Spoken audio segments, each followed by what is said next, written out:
my dear kids, welcome back to our English literature class. Children, tell me, what is darkness? Yes, darkness is the absence of light when you are unable to see anything from naked eyes. Okay, are you afraid of the dark? Surely some of you are afraid of the dark, isn't it? Yes. Other than darkness, people also get scared of water, height, lonely places, strangers, wild animals, insects, etc. Children, tell me, what will happen if there is a power failure at night and there is no power backup? What will you do? You will play games with family members? Children, you know, when I was a kid, I used to play hide and seek with my siblings when the power went out in the night. Now, you might have got an idea about the topic that we are going to learn today. Have you? Yes, some of you seems to have got it.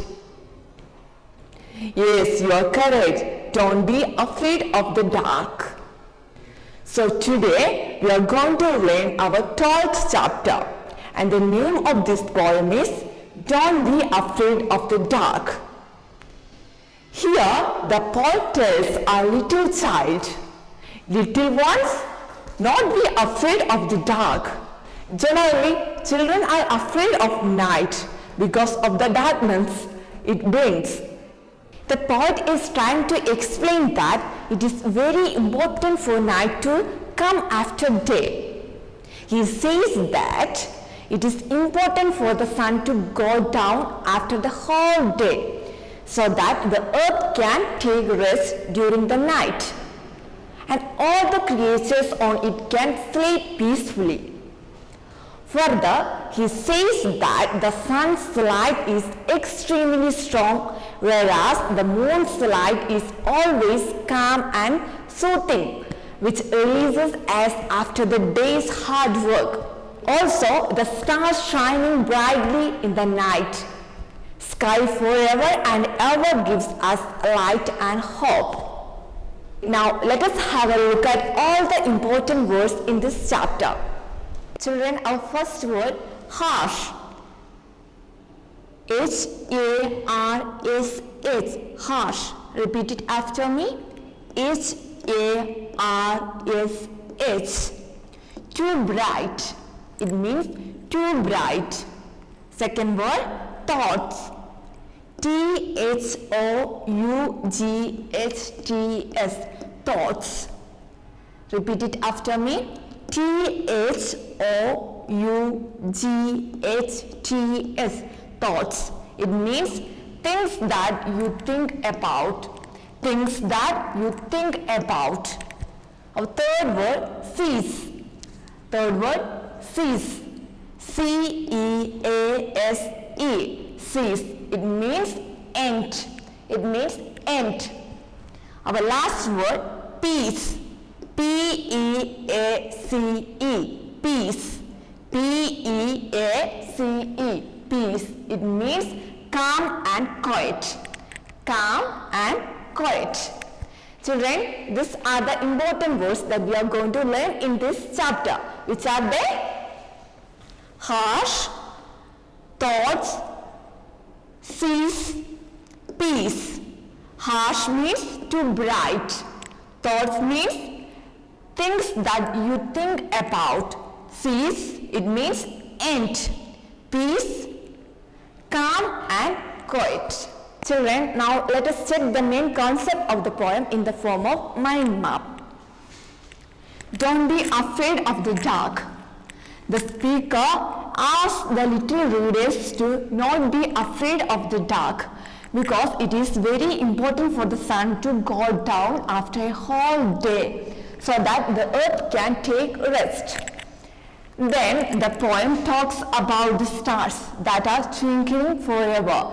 So the twinkling stars will give us hope and light forever and ever. Then the poem mentions to remember the friends during night. Last, the poem draws a contrast between day and night. Today, we are going to learn about a poem called Don't Be Afraid of the Dark, written by Ruskin Bond. He is an Indian author of children's book. Some of his most famous books are Time Starts at Shamli, The Ruskin Bond Children's Omnibus, and Crazy Times with Uncle Ken. Now, open your book at page number 102 and listen to me carefully. Chapter 12, Don't Be Afraid of the Dark. Don't be afraid of the dark, little one.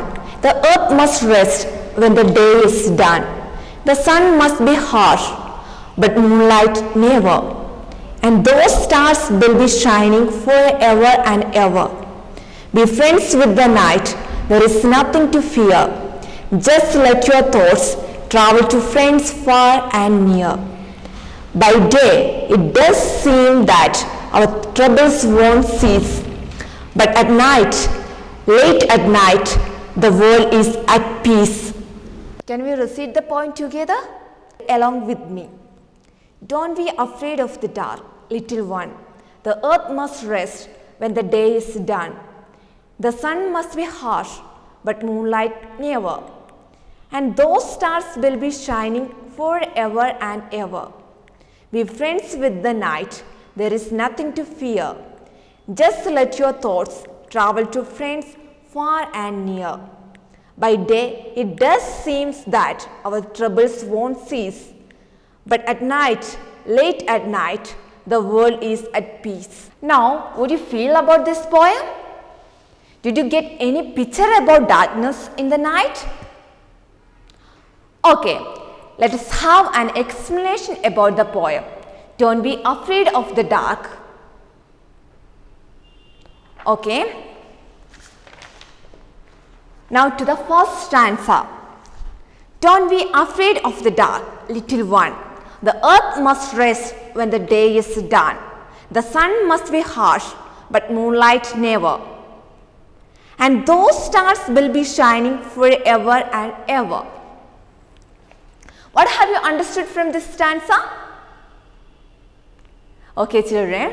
Well, through these lines, the speaker asks the little readers to not be afraid of the dark and tells them that even the planet Earth must rest after a long day. The poem then talks about how at night moonlight is never as harsh as the sun and the stars that endlessly twinkle in the sky. Now to the second stanza.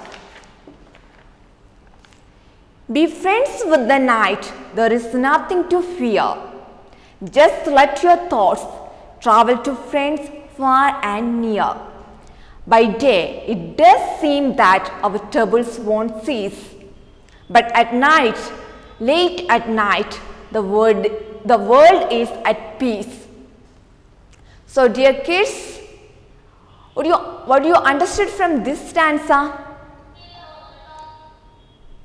Okay, the speaker then asks the readers to befriend the night and tells them that there is nothing to be afraid of it. The poem then mentions that people should remember and think about their friends who may be situated near or far from them. Then the poem draws a contrast between day and night time by saying that during the day it seems as though our troubles would never end. But at night the world is relatively way more peaceful. So dear kids, this was all about the poem Don't Be Afraid of the Dark. There are 3 questions for you. Try to find out the answer from the textbook. So our first question, what should the little one not be afraid of? First one, what should the little one not be afraid of? Second one, where should one's thought travel to at night? Where should one's thought travel to at night? Third one, how are sunlight and moonlight different? How are sunlight and moonlight different? Children, these are the 3 questions for you to practice and find out the answer from your English literature textbook. Okay children, so dear kids, do your studies well, stay safe, bye bye.